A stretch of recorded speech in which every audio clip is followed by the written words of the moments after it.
ብዙዎቻችን ሰይጣን እንዲወጣልን የምንፈልገው ስለምንፈራውና ሰይጣን የሚለውን ስም ስለምንፈራ ነው። እኛ ያልቀመስን ኃጢአት አለ፣ እኛ ያልተነካንበት ኃጢአት አለ።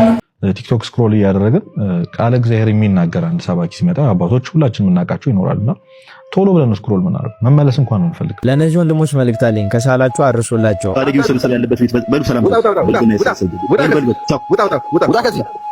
ሰላም ውድ ቤተሰቦቼ፣ እንኳን ወደ ቻናሌ በሰላም መጣችሁ። ውድ ቤተሰቦቼ ዛሬም በአዳዲስ መረጃ በአዳዲስ ቪዲዮ ተገናኝተናል። እስከ ፕሮግራሙ ፍጻሜ ድረስ ከኔ ጋር ከቆያችሁ ብዙ ነገር እንማማራለን።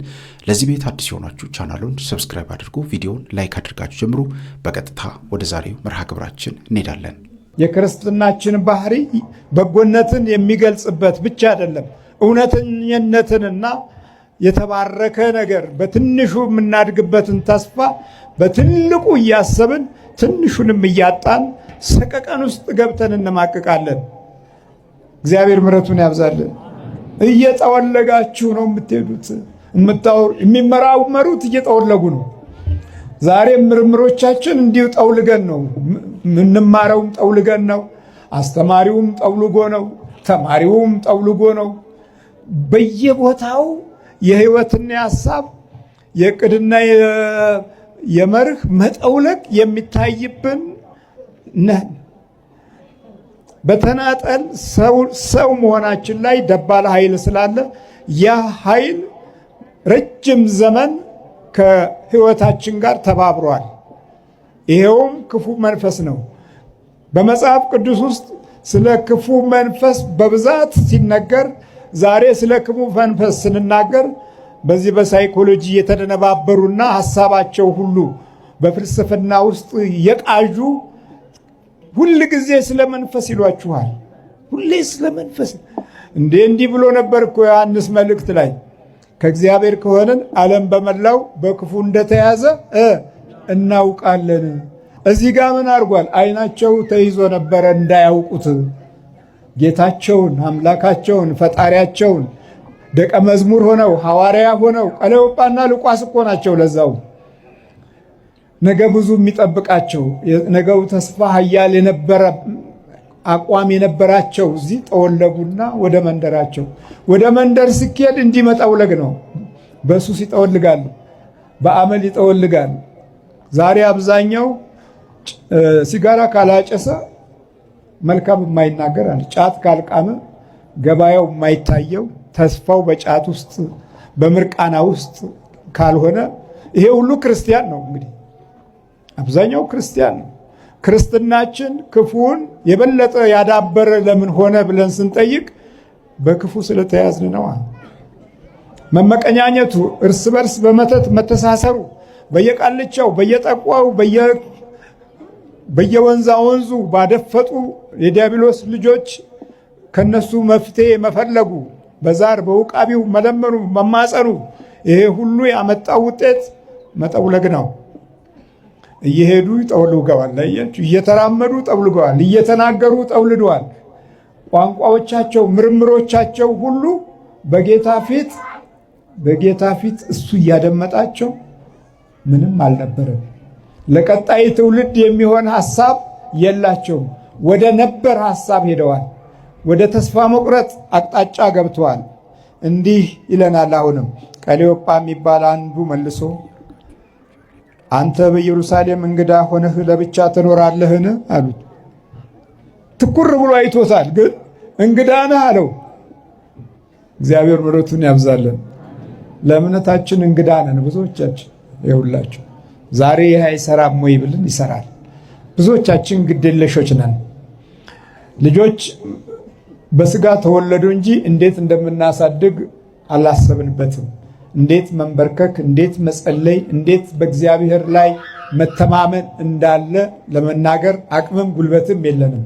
በኪሳራ ድምፆቻችን ግን ማንም አይቀድመንም። በበደል አቅጣጫ ውስጥ ፈጥረን በደልን እንጨምራለን። ትንሿን በደል ትልቅ አድርገን እያወራን ቂም ለትውልድ እናስተላልፋለን። ለነገው የክፉ በቀል ዛሬውኑ ቤታችን በዚህ መንፈስ ተይዟል። ትላንት ከነበረው ክፉ ነገር ስበን ለሚቀጥለው ክፉ ነገር ትልቅ እንዲሆን እገዛ አድርገናል። ዕለት ዕለት ወሬዎቻችን የእግዚአብሔርን ክብርና ኃይል የሚያመጣ አይደለም። በልቦናችን ውስጥ ያለው ጠላት መልካም ድምፆችና ከቃለ ወንጌል ብርሃን ጋር የተያያዘ ሐሳብ ከውስጣችን እንዲወጣ ምንም አይነት የልቦና ፈቃድና ዝግጅት አላደረግንም። ስለዚህ ቃሎቻችን ሁሉ ጠውልጓል።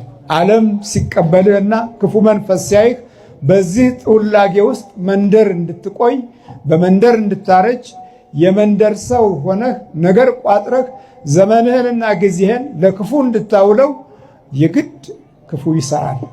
መልካሙ ሲያቅትህ በጎው ነገር ከህይወት ጋር መኖር ሲያቅት ክፉ ነገር አብሮ መኖሩ ግድ ነው። አማራጭ የለም። ስለዚህ ጌታቸውን እንግዳ አደረጉት። አሁን ጸልዩ ስንባል ብዙዎቹ አባቶች ብዙዎቹ እናቶች ቤተ ክርስቲያን ነው የሚጸለየው እንጂ ጸሎት ቤት እንዴት ቤት ጸሎት ይደረጋል እያሉ ሲነጫነጩ የከረሙ ብዙ ናቸው። በተለይም በዛ በነበረው በፍልስፍና መንፈስ ተይዘው ተደነባብረው አቅማቸውና ጉልበታቸውን ሁሉ ለዓለም ሰጥተው አቅመቢስ አሁንም ሆነው እንኳ ጸሎት እንዴት ኃይል እንዳለው ለመረዳት ራሳቸውን ያላዘጋጁ የመንፈስ እስረኞች በጤናም ረገድ የስነ ልቦና ችግር ያለባቸው ሆነው የስነ ልቦና ችግር ያለበትን ትውልድ ያስገኙት ሁሉ ጸሎት አይስማማቸውም። ስትጸልዩ አስሬ ማዛጋት ነው። ከማዛጋ ቢቀር ይሻላል። ስትጸልዩ ወገብ መድከም፣ አይ ወገቤ ከሚንቀጠቀጥ ያቆም ይሻለኛል።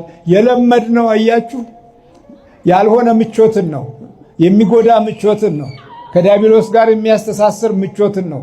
እንቅልፍ ፈልገናል። ስታንቀላፋ እየቃዥህ ታንቀላፋለህ። ስለዚህ ጌታን እንግዳ አደረጉት፣ አምላክን እንግዳ አደረጉት። ዛሬ እንግዳ ሆኗል እኮ ዛሬ በጣም ለቤተ ክርስቲያናችን እንግዳ እንደሆነ አድርገው የሚናገሩ ሰዎች በዙ። ቢያውቁም ባያውቁም ተጠልፈውም ይሁን በመንፈስ ታስረው ይሁን አለበለዛም የሌላው የትልቅነት ብቀላው በባህሪያቸው ውስጥ ሲበዛ እንግዳ አረጉት። ትላንት እንደማናቅ ትላንት በክርስቶስ እንዳልተጠመቅን በክርስቶስ እንዳልኖርን አብዛኛው የቸልተኝነት መንፈስ ያደረበት ትውልድ ክርስቶስን እንግዳ አደረገው። ሌሎች ይነግሩናል አሁን ስለ ክርስቶስ። አይገርማቸው? እግዚአብሔር ምሕረቱን ያብዛለን። እባክሽን ይህን መንፈስ ካንቺ ለማስወገድ ያንቺን እምነት ይፈልጋል። ካላመንሽ ይሄ መንፈስ ካንቺ አይወጣም። ብዙዎቻችን ሰይጣን እንዲወጣልን የምንፈልገው ስለምንፈራውና ሰይጣን የሚለውን ስም ስለምንፈራ ነው እንጂ ለእግዚአብሔር መስገድ ፈልገን አይደለም። እግዚአብሔርን መቅረብ ፈልገን አይደለም። እስቲ ምናልባት አምላኬን አስቀይሜዋለሁ፣ ንስሐ ልግባ፣ አምላኬን አስቀይሜዋለሁ፣ እንደ ልጅ አልሆንኩለትም፣ እንደ ባሪያ ነው የሆንኩት። ስለዚህ ልጅ መሆን እፈልጋለሁ፣ እሱም እንደ አባት እንዲሆነኝ እፈልጋለሁ። እንደ አዛዥ ሳይሆን እንደ አባት። አባት ከሆነ ሲያዘን ደስ ይለናል። ባዳ ሲያዘንና አባት ሲያዘን ይለያያል። ስለዚህ እግዚአብሔር አባታችን እንዲሆን ነው መጸለይ ያለብን እንጂ ብዙዎቻችሁ ደውላችሁ አረ እንደው ያለ ጾምና ያለ ጸሎት በስተቀር ሊወጣ አይችልም ተብለን ነበረ። ይኸው ጾምን ጸለይን፣ እንግዲህ መንፈሱን ንቅንቅ አይልም፣ ግን ምልክት ያሳያል። እንዴት ነው የሚሻለው ብላችሁ ትጠይቃላችሁ። የሚሻለው መንፈሱ እንዲወጣ መጾም መጸለይ አይደለም ያለብን። መንፈሱ እንዲወጣ ሳይሆን እኔ ኃጢአተኛና በደለኛ ነኝ ይቅር በለኝ አምላኬ ሆይ ለአንተ ክብር ይገባል ብላችሁ መጀመሪያ ክብር ለሚገባው ክብርን ስጡ። ከዛ መንፈሱ ይያዛል። በር ሳይከፈት ቤት ውስጥ አይገባም። መጀመሪያ በር መክፈት አለባችሁ። ልቦናችሁ ይከፈት። እግዚአብሔርን ውደዱት፣ እግዚአብሔርን ቀረቡት፣ ወደ እናንተ ይቀርባል። ሰይጣንን ደግሞ ተቃውሙት፣ ከእናንተ ደግሞ ይሸሻል። ይሄ ምን ማለት ነው? በቀጥታ ዲያብሎስን ለመዋጋት አይደለም የምትሰግዱት የምትጸልዩት። እንዳልኳችሁ ጸሎት የተጀመረው ከኃጢአት በኋላ ነው። የሰው ልጅ ሊያመሰግን ነው የተፈጠረው። አመስጋኝ ነበረ፣ ኃጢአት ሲሰራ ጸላይ ሆነ። ስለዚህ እኛ ማረን፣ ይቅር በለን፣ እባክህን በድለናል ብለን የምንጸልይ አንተ እኮ አምላካችን ነህ፣ አንተ የኛ አባት ስለሆንክ እናመሰግናለን ብለን የምናመሰግን ስንሆን ይቃጠላል፣ መንፈስ ይናደዳል፣ ይበሳጫል። ሕጉንና ስርዓቱን ጠብቀን በምንጓዝበት ሰዓት ይሆናል፣ ይስተካከላልና የዚች ልጅ ሁለተኛ ደረጃ ላይ ያለችው ልጅ በተደጋጋሚ ደውላ መምህር ኧረ ይኸው እየደከምኩኝ ነው ምንም ግን ምልክት አላየሁም። ኧረ ምልክት ለማየት አትስገጂ። ሰይጣኑን እኮ አስበሻል መስገድ ያለብሽ። ካሁን ጮኸ፣ ካሁን እንደዚህ ሆንኩኝ፣ ተፈነገርኩኝ፣ በህልሜን አየሁ አይደለም። በቃ በነፃነት እግዚአብሔርን አመልኪው፣ በነፃነት እግዚአብሔርን ጥሪው። መላእክቱን ልኮ እንዲያገለግልሽ ወይም ደግሞ ቅዱስ ሚካኤል፣ ቅዱስ ገብርኤል፣ ድንግል ማርያም በአማላጅነታቸው መጥተው እንዲያገለግሉሽ ተማጸኝ። ከዛ በኋላ ምን ይመጣል? ምህረት ይመጣል። ከምህረት ቀጥሎ ምን ይመጣል? ፈውስ ይመጣል። ፈውስ ደግሞ ሁለት አይነት ፈውስ ነው ያለው፣ የስጋ ፈውስና የነፍስ ፈውስ። የስጋ ፈውስ ከስጋ በሽታ አጋንንት ስጋችን ላይ ከተቀመጠበት፣ የነፍስ ፈውስ ደግሞ ከኃጢአት ስርዓት መላቀቅ ወይም ደግሞ ይፍታህ መባል ነው። እግዚአብሔር ኤፍታህ ካላለ አልኳችሁ እኮ ምንም ነገር አይከፈትም። እሱ ኤፍታህ ካለ ደግሞ የፈለገ ዲያብሎስ ቢዘጋ ይከፈታል፣ የፈለገ ቢቆላልፈው ይከፈታል። ይሄን አስተውሉ። እኛ ያልቀመስነው ኃጢአት አለ፣ እኛ ያልተነካንበት ኃጢአት አለ። ከዝሙቱም አለንበት፣ ከስስቱም አለንበት፣ ከስርቆቱም አለንበት፣ ከውሸቱም አለንበት፣ ከትዕቢቱም አለንበት። ሁሉንም ነካክተነዋል። ከኃጢአት ሁሉ ደግሞ የሚያድነው መድኃኒት ምን ይባላል? የክርስቶስ ሥጋና ደም ነው። ከኃጢአት ሁሉ ከደዌ ሁሉ የሚያድነው ሐኪም ክርስቶስ ነው። በእውነት ክርስቶስ በአንድ በሽታ ብቻ የተመራመረ ሐኪም አይደለም። በዓለም ያሉ ዕውቅ ሐኪሞች አንዱ በጉበት፣ አንዱ በኩላሊት፣ አንዱ በዓይን፣ አንዱ በጭንቅላት የሰለጠነ ነው አይደል? ክርስቶስ ግን ሁሉን የሚያድን ነው። ሁለንተናችን ቢታመም የሚፈውሰን ክርስቶስ ነው። ስለዚህ ወገኖች መጻጉዕን የምናደንቀው 38 ዓመት ታሞ የሚድነው በእግዚአብሔር መጎብኘት ብቻ እንደሆነ ማመን መቻሉ ነው። 38 ዓመት ሙሉ ያላጣው ከአይምሮ ያልጠፋው ነገር ይሄ ነው። ስንት ዓመት? 38 ዓመት ሙሉ ከአይምሮ ያልጠፋው ነገር ይሄ ነው። የተፈወሰው መጨረሻ ላይ ተስፋ ባደረገው በእግዚአብሔር ቤት ነው። የሱ ችግሩ ደግሞ ካዳነው በኋላ ጥሎ መጥፋቱ ነው። ስለዚህ ወገኖች ተስፋ የምናደርገው ከእግዚአብሔር በስተቀር ሌላ ምን አለ? ምን አስባችሁ ነው? በእውነት ማንን ተስፋ አድርጋችሁ ነው? በማን ተማምናችሁ ነው? በመኑ ተወኪለ ካለው ከን ይላል አንድ ንጉሥ። በማን ተማምነህ ነው እንዲህ እንጥር የሚያደርግህ? ፍንጥስ ያልከው በማን ተማምነህ ነው? ምንህን አምነህ ነው ይላል። አሁን ማንን ተማምናችሁ ነው? በእውነት ክርስቲያኖች አጎቶቻችን አክስቶቻችን የማያድኑን የዘላለም እሳት ከዋል የዘላለም ፍርድ እኮ አለ። ዳኛ ወገናችን የማያድነን የዚህ ዓለም ዳኞች የማይማልዱት ዳኛ በሰማይ አለ። የማይፈርዱበት የማያስቀሩት ዳኛ በሰማይ አለ። በማን ተማምነን ነው? በእውነት ምናችንን ጥግ አድርገን ሀብታችንን እንዳትሉ በሰማይ ሀብት የለም። እንኳን በሰማይ በምድር ከሞትን ጊዜ ጀምሮ ራቆታችንን ከአንድ ልብስ በስተቀር ከምንከፈንባት ከአንዲት ልብስ በስተቀር ሌላ ነገር የሚያቀምሰን የለም። ሀብት ሁሉ በሰው ስም ይዞራል። እንኳን በሰማይ በምድር ሀብት የለንም። ከዛ በኋላ በጉልበታችን እንዳትሉ ከሞተ በኋላ ጉልበተኛ ሆኖ ያየነው ማንም ኃይለኛ ሰው በምድር ላይ የለም። በውበታችን እንዳትሉ ከሞተ በኋላ መፍረስ መበስበስ እንጂ ውበት ደምግባት የሚታይበት ማንም ሰው የለም። በስልጣናችን እንዳትሉ ከሞተ በኋላ ስልጣን ኖሮት እሰሩ ፍቱ ያለ ማንም ባለስልጣን በምድር ላይ የለም። ማን ነው ከሞተ በኋላ በስልጣን ላይ የቆየው? ታላቁ እስክንድር ነው። ዓለምን አንቀጥቅጦ የገዛው ዲዮቅልጥያኖስ ነው። የሮማ ቄሳሮች ናቸው። ማን ነው በእውነት ከሞተ በኋላ በስልጣን ዙፋን ላይ ተቀምጦ ያገኘ ነው? ማንም የለም። ስለዚህ በማን ተማምናችሁ ማንን ጥግ አድርጋችሁ ቲክቶክ ስክሮል እያደረግን ቃለ እግዚአብሔር የሚናገር አንድ ሰባኪ ሲመጣ አባቶች ሁላችን የምናውቃቸው ይኖራልና ቶሎ ብለን ስክሮል ምናደርግ መመለስ እንኳን አንፈልግም። ትንሽ የሼም ስሜት እንዳይሰማ እንደውም አንዳንዶቻችን ላይክ አድርገን እናሳልፋለን። ሐሳቡን መስማት አንፈልግም። ለምንድን ነው ካላችሁኝ በጣም ብዙ ቦታ የተናገርኩት ቃለ እግዚአብሔር ሶስት ነገር ነው ይላሉ አባቶች። ብርሃን ነው፣ መስታወት ነው፣ ከዛ ሰይፍ ነው ይላሉ። ብርሃን ነው ማለት በዚህ በጨለማው ስለተቀመጥን አሁን ላለን ወጣቶች አሁን ላለን ምዕመናን ቃለ እግዚአብሔርን መስማት ያበረዋል። ግን ጨለማ ውስጥ ቁጭ ያልነው ከፊት ለፊታችን አንድ መስታወት ቁጭ አድርገን ነው። ራሳችን እንድናይ እድፋችንን አይተን እንድናስተካክል ሊያረገን የሚችል መስታወት ከፊታችን ቁጭ ብሏል። ያው ያለ ብርሃን ግን ያንን ማየት አንችልም። ስለዚህ አንድ ሰው ቃለ እግዚአብሔር ሲሰማ እየበራለት ነው የሚመጣው፣ እውነታው እየገባው ነው የሚመጣው። እውነታው ሲገባው ግን ከፊት ለፊት ያለውን መስታወት ሲያይ ራሱ ላይ ያለውን እድፍ እንዴት እንደቆሸሸን እንዴት እንደቆሳሰልና በጣም የሚዘገን ነገር ሊያይ ይችላል። ያንን ማየት ስለማንፈልግ ብቻ ቃለ እግዚአብሔር መስማት አንፈልግም። ምክንያቱም እውነታውን ስለሚነግር እንዴት ከእውነተኛው መንገድ በብዙ ርቀት እንደተጓዘ መመለስ ስለማንፈልግ ኢግኖር አድርገን ነው መሄድ የምንፈልገውና ብርሃኑን ካበራልን በኋላ ከዛ በመስታወትነት ደግሞ ራሳችን፣ መልካችን፣ መታመማችን፣ መቁሰላችን ያሳየናል። ያን ጊዜ እንደ ሰይፍ ሆኖ ልባችን ይወጋናል።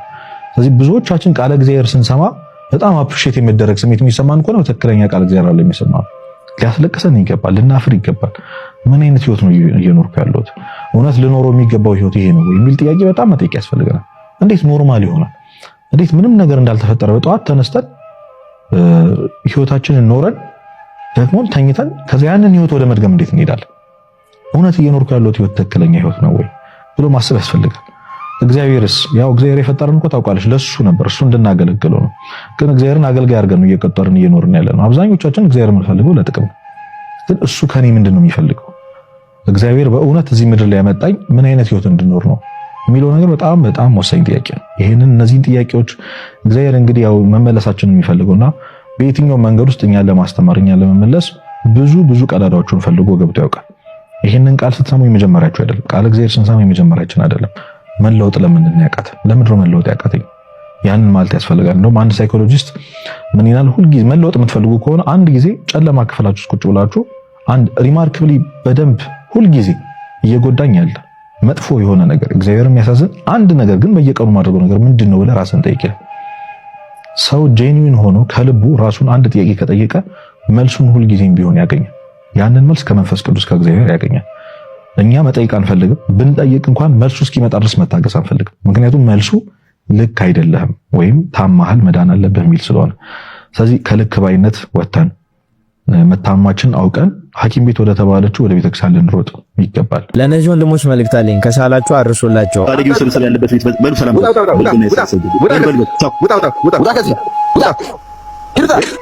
ኮሪንቲት እኮ ከኮሪንቲት እኮ በለስ አይለቀም። ከእንክርዳድ እኮ ስንዴ አይለቀም። ምንም ያላነበበ ታሪክን የማያውቅ ቴዎሎጂን የማያውቅ ትምህርትን የማያውቅ ሰው ሲሆን በጣም ልብን ያወርዳል። በቃ አለቀ። ይህንን ስናገር በጣም አዝናለሁ። ኤፍሬም ወንድሜ፣ ጌታ በሚያውቀው አንተን ማስከፋቱን አልፈልገውም። አልፈቅድልም። አንድ ዝም ብለህ ተራ የሰንበት ተማሪ ከኤፍሬም ጋር እንደዚህ እንዲያወራ አልፈቅድም። አንተ ማን ሆነህ ነው እኔ ስለማንበብ ደግሞ በእኔ ፊት ታወራለህ እንዴ? ደብተራው ዲ በኩሉ እያላችሁ መጻፍ ትችላላችሁ። መተተኛ ስለሆንክ ማለት ታወራ ነው እንዴ? ተረጋጋ እንጂ ተረጋጋ። አንተ ተደርሷል አይደል? ባኖ ዲ በኩሉ፣ ዘረኛው ዲ በኩሉ፣ ጠንቋዩ ዲ በኩሉ ብላችሁ መጻፍ ትችላላችሁ። መገለጫው ስራው ስለሆነ ማለት ነው። እኔ የምለው ነገር ከነዚህ መናፍቃን ጋር እስከ ስንት ዓመት እየተናቆራችሁ ልትኖሩ ነው ሐሳባችሁ? እስከ ዛሬ ድረስ ስንት ዓመት ሙሉ ከቤታቸው እየገባችሁ እነሱም ከእናንተ ቤት እየገቡ ብዙ ትምህርቶችን ትለዋወጡ ነበርና አሁን ግን ይሄ ነገር ይዘቱን ቀይሮ ወደ መሰዳደብ፣ ትምህርታዊ ወዳልሆነ ትዕቢት እየወሰዳችሁ ነው እና መጽሐፍ ቅዱስ ላይ እንቆቻችሁን በእሪያ ፊት አትጣሉ፣ የተቀደሰውን ደግሞ ለውሾች አትስጡ ብሎ ይናገራልና እናንተ ከቤታቸው ድረስ ሄዳችሁ እንዲህ የምትሰደቡት በእናንተ አማካኝነት እንዲህ ቃል እግዚአብሔር ይሳካሉና በእናንተ እስኪታበዩ ድረስ እናንተ ምን ልትሰሩ ነው ከነሱ ቤት የምትሄዱት?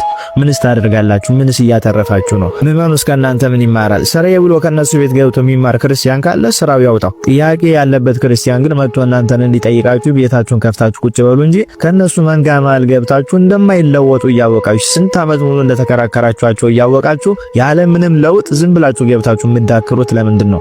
ቤታችሁን ከፍታችሁ ቃል እግዚአብሔር አስተምሩ፣ ቪዲዮ ስሩ፣ አለቀ። ከዛ በዘለለ ግን እሪያና ውሻ ተብሎ ከተጠሩት ከነዚህ ሰዎች ዘንድ ቀርባችሁ እግዚአብሔርንም ቤተክርስቲያንን ባታሰድቡት መልካም ነው። እኛ ቃል እግዚአብሔርን የተማርነው ከመናፍቃን ጋር ልንከራከርበት ሳይሆን ኑረን መንግስተ ሰማያትን ለመውረስ ነው፣ አለቀ። ክርስቲያኑን አስተምሩት፣ በዚህ መንገድ ሂድ። መናፍቃን እንዲህ አይነት እርሾ ያመጣሉ፣ ከዚህ እርሾ ተከልከል ብሎ ማስተማር ነው እንጂ እነሱ ቤት ገብቶ መሰዳደብ እንዲያ መባባሉ ከነሱ ቤት ወጥቶ ደግሞ መተማማቱ ምንም ጥቅም የለውምና እባካችሁ ወንድሞች ይሄን ነገር ብታስተካክሉ። በላይ የሚገኝ ጥቅም በልቶባችሁ ይሄንን የምታደርጉ ከሆነም ቤተክርስቲያንን እያሰደባችኋት መሆኑን ልታውቁ ይገባል።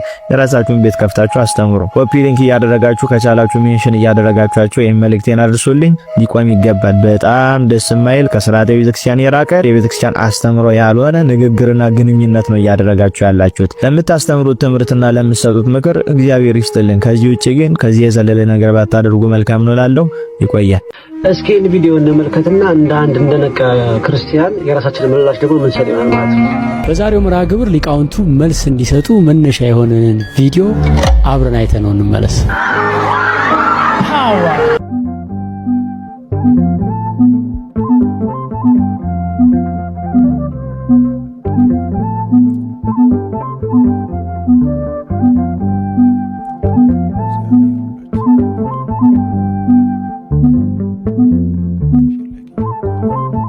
ከቤተ ክርስቲያን አስተምሮ ጋር ይሄዳል። ይህ ነገር ሲጀመር በቤተ ክርስቲያን ራሱን የቻለ የፈውስ ምድብ የለም። የፈውስ አገልጋይ የሚባል የለም ማለት የኔታ በቤተ ክርስቲያን የሚያገለግል ከሆነ ለክህነቱ ነው የተሰጠው። ስለዚህ ማንኛውም በቤተ ክርስቲያን የሚያገለግል ስልጣነ ክህነት ካለው ማጥመቅ ይችላል። አጋንንትን ስም በመጠየቅ የት እንደነበሩና ምን እንደሰሩ ማናዘዝ በሰፊው ይታያል። የት ነበርክ፣ የት ዋልክ፣ የት አደርክ፣ ማነው ስምህ፣ ማነው ወገንህ፣ ለምን አስፈለገ? ከሰይጣን ጋር ምን ህብረት አላቸው?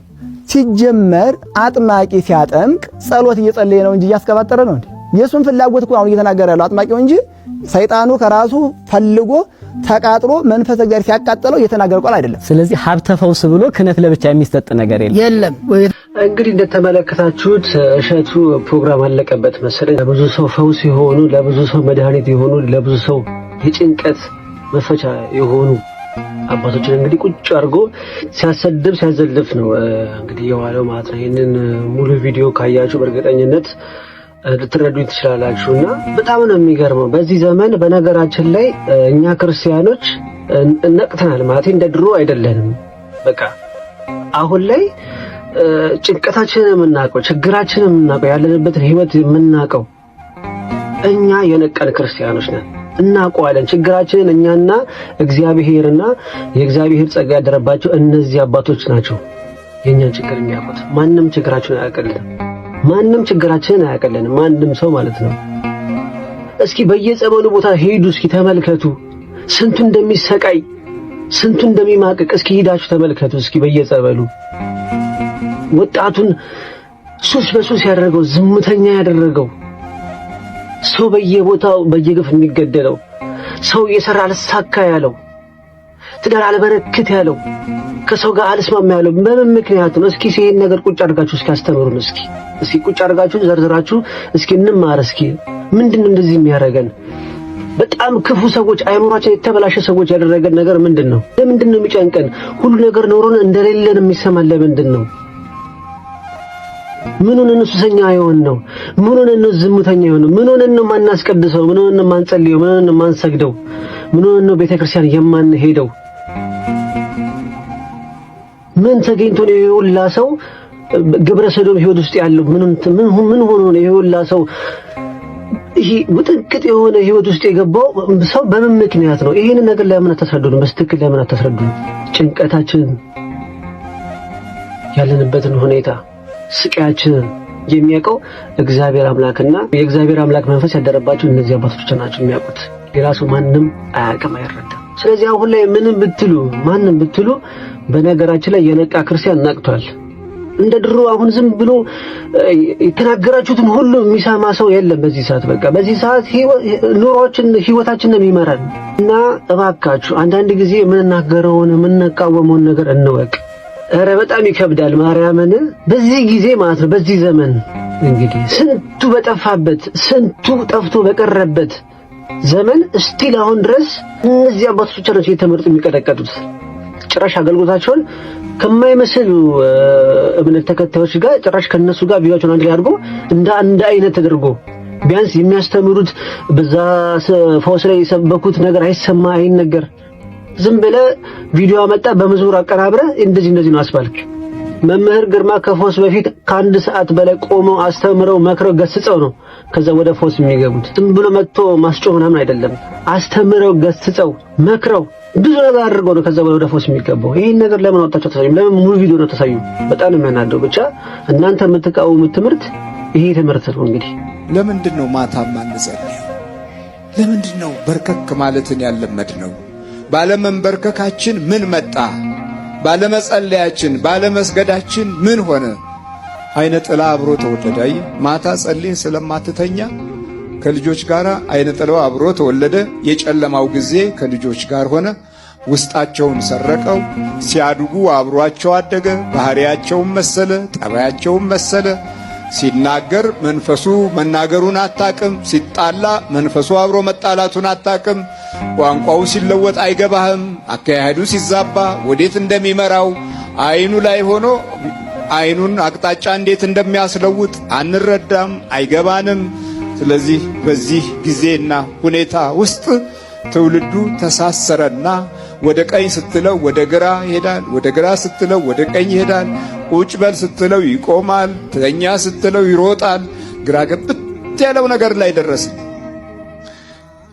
የአመሉ የሱሱ የድንግርግሩ ማስተዋል ማጣቱ ውስጡን መጥፋቱ ለሱም ግራ መጋባቱ አልገባ ያለው እየሆነ የህሊናውን ፈቃድ ክፉ መንፈስ ሆኖ ያንን የህሊናውን ፈቃድ እየፈለገ ሲታገል የሚመራው በሙሉ ወዳልሆነ አቅጣጫ በሙሉ። ስለዚህ የእግዚአብሔርን ጊዜ አጥፍተናል። የእግዚአብሔርን ጊዜ በልተንበታል፣ ተኝተንበታል፣ ጠጥተንበታል። የኛ ጊዜ ደግሞ ለራሳችን አልሆናል አልባረክ ብሎ ህይወታችንን አስጨነቀው፣ አስቸገረው። ውስጣችንንም ከህሊና ሞራል ጋር ድክም እስክንል ድረስ እንግዲህ ይህንን ትምህርት ቁጭ ብሎ የሚዘልፍ የሚሳደብ ሰው እንግዲህ ጤነኛ ነው ብዬ አላስብም። ስለዚህ እናንተ ቁጭ ብላችሁ ተሳደቡ፣ አውሩ፣ ለፍልፉ። እኛ እንጸልያለን፣ እንሰግዳለን፣ ቅዱስ ቁርባን እንቀበላለን። እግዚአብሔር አምላክ ከስራታችን ይፈተናል። መድኃኔዓለም ኢየሱስ ክርስቶስ ያግዘናል፣ ይረዳናል። ወጣቶች አንድ ነገር የምነግራችሁ ግን ስለናንተ ህይወት ሳላችሁበት ጭንቀት ሳላችሁበት መከራ ማንንም ሰው ግድ የለውም። ማንንም ሰው ግድ የለውም። ጥቅሙ እስካልተናካበት ድረስ ማንንም ሰው ግድ የለውም። ለራሳችሁ፣ ለህይወታችሁ፣ ለወደፊታችሁ ህይወት ስትሉ፣ ለልጆቻችሁ፣ ለሚስቶቻችሁ ስትሉ ንቁ፣ ራሳችሁን ጠብቁ፣ ጸልዩ፣ ስገዱ፣ ቅዱስ ቁርባን ተቀበሉ። ሌላውን ነገር ለእግዚአብሔር አምላክ ተውት። እግዚአብሔር አምላክ የታሰሩትን ይፈታል። ውድ ኦርቶዶክሳውያን ቤተሰቦቼ ይህንን ቪዲዮ ይህንን መልእክት ለብዙ ሰዎች እንዲደርስ ሼር ማድረጋችሁን እንዳትረሱ። ደጋግሜ እንደምናገረው የማንቂያ ትምህርቶችን በተለይም የኦርቶዶክሳዊ የተግባራዊ ክርስትና የሆኑ ትምህርቶችን የመናፍስት ውጊያ የሆኑ ትምህርቶችን የሚያነቁ የሚያበረታቱ ትምህርቶችን እኛ ብቻ ሰምተን መቀመጥ የለብንም። ውድ ቤተሰቦቼ ደጋግሜ እንደምናገረው ለወዳጅ ለጓደኛ ለቤተሰብ ሼር አድርጉ። ያልነቁ ያላወቁ ሰዎች እንዲነቁ እንዲፈወሱ ልናደርግ ይገባል። እግዚአብሔር አምላካችን ከሁላችን ጋር ይሁን። በሀገር ውስጥም ከሀገር ውጭም ያላችሁ ኢትዮጵያውያን ኤርትራውያን ቤተሰቦቼ ሰላም እግዚአብሔር ከሁላችሁ ጋር ይሁን ላለሁኝ። እንበርታ፣ እንጠንክር። ይቆየን። አሜን።